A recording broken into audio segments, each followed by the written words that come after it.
I always thought I was good at reading people. Turns out, I was wrong. During college, I landed an internship at a marketing firm.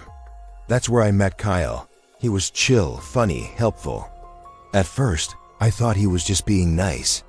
We chatted a lot at work, even messaged after hours about movies and music. Nothing flirty. Nothing weird. But then, he started to say things that caught me off guard. Stuff like, "You look tired today. Stayed up late again?" Or, "Saw you at that little bakery last night. You really like that guava bread, huh?" I never told him those things. Never posted about them. He just knew.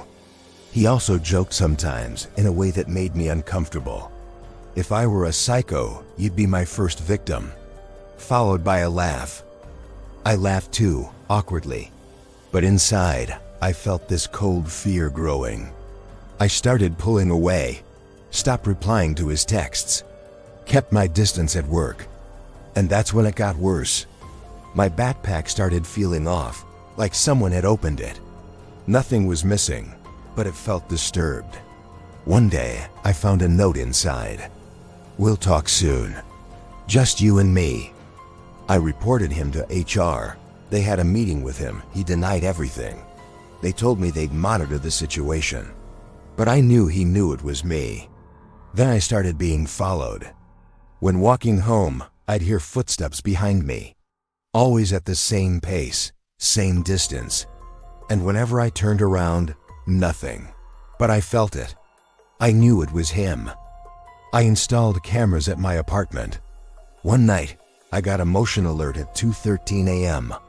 The footage showed Kyle, just standing at my door, staring at the lock. He didn't knock, he didn't move. He just stood there. For 12 minutes.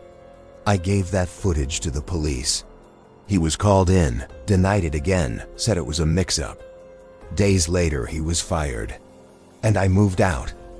But sometimes, I still get messages from strange numbers. I miss our talks. Now, every time someone new wants to be friends, I wonder, am I trusting the wrong person again? Before we move on to the next story, don't forget to leave a like and subscribe to the channel.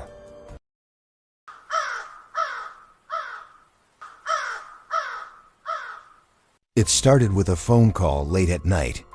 It was nearly midnight when my phone rang, unknown number.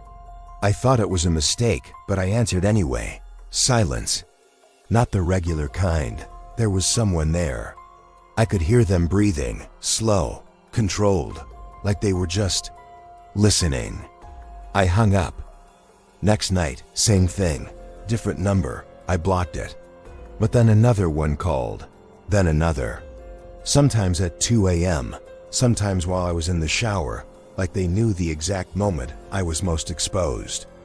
I started to freak out. One night I finally answered and snapped. "Who are you?" The voice that responded chilled me to the core. "You sound so lonely. Why not talk to me?" The voice was calm, gentle, almost soothing, but it filled me with panic. I changed my number, deleted my social media, altered my entire routine.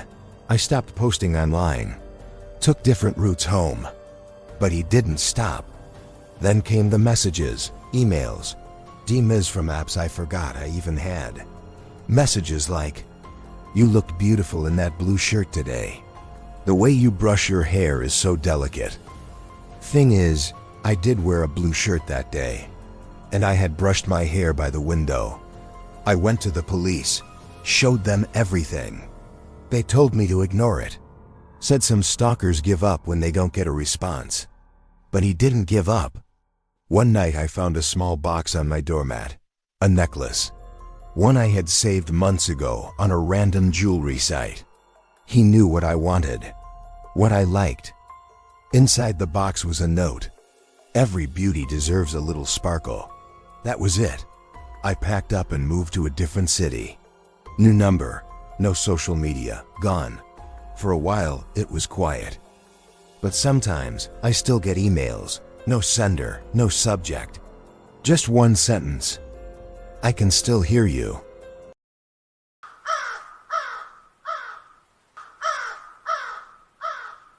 You know that feeling when something's off, but you just can't prove it? That's how it all started for me. I had just moved into a small apartment on the 3rd floor. I was excited, finally living alone, finally independent. I was pretty laid back about things, so I left my living room curtains open most nights. I figured, who's going to look in from up here? Then one night, while brushing my teeth, I saw a red dot flashing across my wall, like a laser pointer. It was coming from the building across the street, and it moved slowly like it was tracking me. I turned off the lights and went to bed, brushing it off as weird but harmless.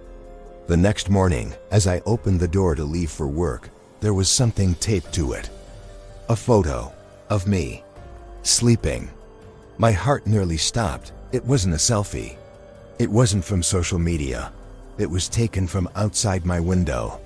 Same angle as that laser light. I rushed to the police, showed them the picture.